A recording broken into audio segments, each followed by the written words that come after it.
Bueno, atención con esto, la venta de motos creció un 95% el año pasado en nuestro país, lo que también ha generado un incremento en el número de accidentes. Durante el 2020 fallecieron 314 ciclistas y motoristas, siendo la cifra más alta de los últimos años.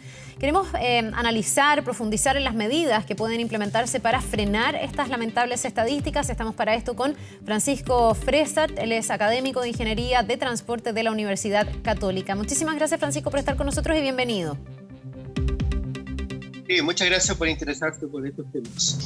A ver, yo creo que debe haber varias razones para que haya más motos circulando. Hemos visto que muchas de estas se usan en delivery, también permiten una circulación mucho más expedita por la ciudad, pero no sé si estamos preparados como culturalmente para enfrentarnos a esta mayor cantidad de motos dando vuelta por las calles, porque al final una moto no es lo mismo que un auto, no es lo mismo que una bicicleta y en el fondo también entran en esta ecuación difícil de la convivencia vial. ¿Cómo ha visto usted este fenómeno? ¿Qué se podría hacer para que haya menos accidentes en torno a las motos?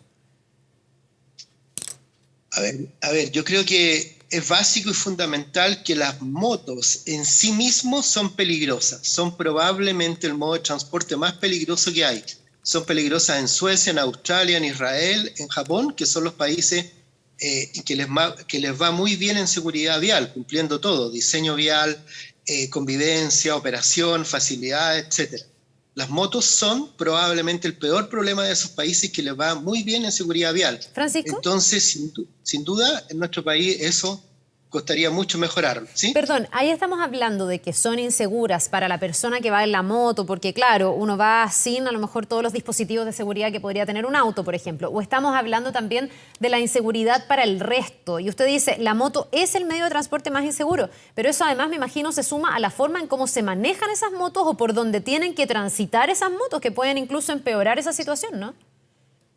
Sí, por supuesto. Me refería a que aunque esto estuviera muy bien regulado y muy bien resuelto, igual sería un modo peligrosísimo. Es el peor de todos. Ya. Entonces, volviendo al tema de cómo en nuestro país ha proliferado, producto probablemente de la nueva forma de comprar, el delivery, esto ha sido en realidad un problema gigante, porque no tan solo tenemos que considerar que ha aumentado, sino que absorbe cesantía. Entonces, en mi opinión, hay una especie de vista gorda de parte de las autoridades, porque muchos de ellos, su gran mayoría, opera sin la respectiva licencia de conducir, por ejemplo, o el permiso de circulación. Normalmente son irregulares desde el punto de vista documental, y lo que es peor, que yo he visto en este último tiempo, digamos, los últimos 4 o 5 años, y muy fuerte este último tiempo, es que ya no respetan nada, o sea, circulan por las veredas, pasan con luz roja, circulan en contra del tránsito, etc. Yo creo que ahí hay un incentivo perverso que no se está resolviendo o abordando. Francisco, y aparte también si uno se va a la práctica y volviendo un poco a esta difícil convivencia vial que siempre muchas veces hablamos entre los automovilistas y los ciclistas, de un lado para otro de responsabilidad, también se da con los motociclistas, en este caso, y con el aumento de las motos que se dan en polos urbanos como Santiago. Ahora, hay un tema bien evidente cuando se hace este como serpenteo de la moto, cuando hay un taco, por ejemplo, y pasan por el medio de los dos autos o serpentean. Eso uno entiende por la norma de tránsito, no debería ser. De hecho, la moto tiene las mismas obligaciones en la calle que un auto, ¿no? Ahí hay un problema. Exactamente. Y esto ha sido, no es de ahora solamente, siempre ha sido para quienes ocupan la moto. No quiero generalizar, pero es bien característico de la situación en las calles. Claro, pero yo creo que antes, y en esto tenemos que distinguir entre las motos y las motos. Hay dos tipos de motos, las motos grandes, poderosas, sobre, supongamos, 250 centímetros cúbicos, y las típicas del delivery, que son motos de 50 centímetros cúbicos hasta 100, 125 centímetros cúbicos. Estas últimas son las más inseguras que hay, porque no tienen recursos, no tienen buenos frenos, no tienen buena estabilidad, no tienen gran capacidad de carga. Con gran capacidad de carga me refiero a la suficiente inercia como para hacer ese zigzagueo. Y si a eso uno le agrega que van con una caja gigante, incómoda, que a veces con una carga que sobrepasa por el peso del conductor, y aún más a veces van con acompañante, sin duda en esas motos es imposible serpentear. Esas motos son para circular a velocidades muy bajas, menores que 30, que 40 kilómetros por hora. Entonces, ese es el gran riesgo, independientemente que el marcador diga 70 o 100. Francisco, ¿y qué tan fácil o difícil en términos de barreras es manejar una moto? ¿Cualquier persona puede agarrar una moto, ponerse a manejarle, sacar una licencia que es más bien laxa? ¿O hay exigencias importantes para que además se maneje bien y mejor, me imagino yo, si es que estamos hablando de un medio de transporte que es más peligroso? A ver, no hay restricciones desde el punto de vista normativo para acceder a una licencia de conducir clase C. Sin embargo, se debe rendir y probablemente eso defina si la persona es apta o no. Sin duda, hay una restricción mayor que para conducir vehículos clase B, o sea, automóviles, por ejemplo, porque se requiere ciertas cualidades cognitivas y de reflejos especiales, pero en principio nadie podría quedar prohibido, sin embargo debe dar los exámenes. Y es bastante más complejo manejar una moto que, por ejemplo, una bicicleta o sin duda un auto, porque se requiere tener cierta destreza y habilidades. Lo que yo encuentro que incomoda mucho, en este caso, la alta proliferación en el servicio, en el sistema de delivery, es que no solo van con una caja que es incómoda, muchas veces la llevan en la espalda como mochila, sino que también ellos van revisando el ruteo, las entregas, las nuevas entregas o las redireccionamientos o los reclamos del cliente que la cosa no ha llegado. Entonces, no es que un conductor esté dedicado a manejar una moto que ya por sí mismo es difícil. Entonces, eso ha sido un gran problema. Y el otro es que hay un incentivo perverso, o más bien hay una especie de disposición al riesgo porque ellos tienen que llegar en un plazo limitado. Claro. Y mientras más vueltas den, cuánto mejor para sus ingresos.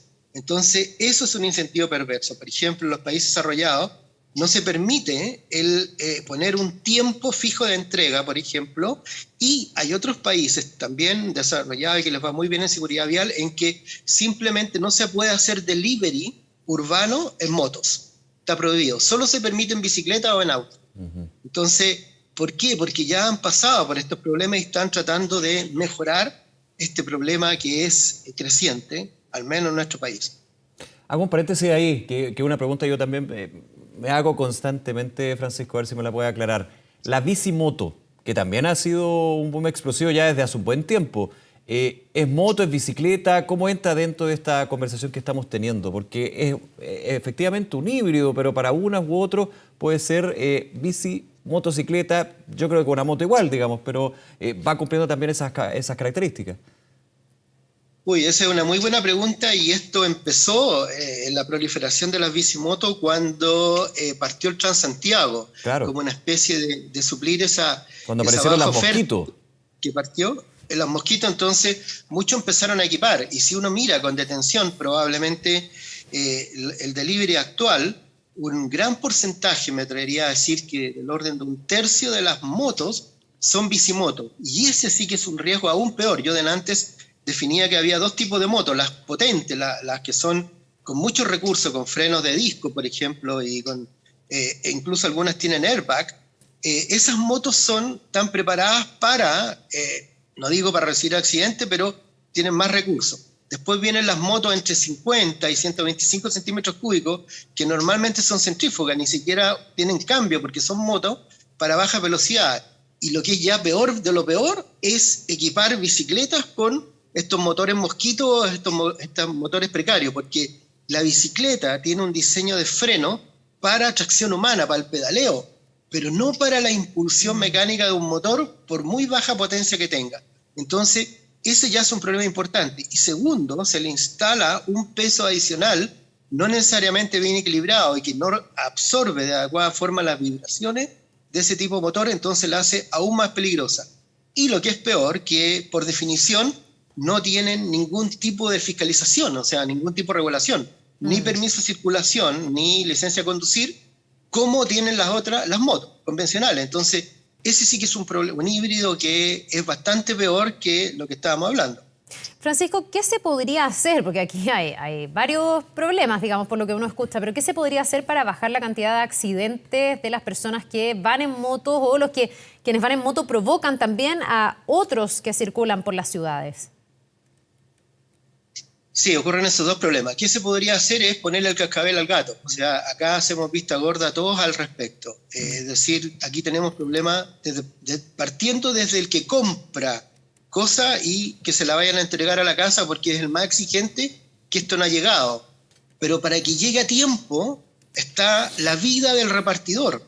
Y el repartidor, como tiene que llegar y tiene que llegar con esa plata a la casa, él arriesga su vida y comete todas esas infracciones o esas fechorías de andar en contratránsito por la vereda, porque tiene que llegar luego, porque al otro lado hay un cliente que está reclamando y sabemos que el que vende, es decir, el que manda sus productos, se desentiende del problema. Acá no hay seguro, incluso hay algunas empresas que hablan de seguro, pero solo pagan el seguro en el viaje de ida con la mercadería. Es decir, ya van con mi pizza y yo pago ese viaje, pero de vuelta no tengo nada que ver yo, porque a lo mejor ese señor va a buscar un pedido a otro cliente, a otro proveedor. Entonces acá es un problema de tal cual como se resolvió en algún momento en la construcción y en la minería la responsabilidad subsidiaria, la subcontratación.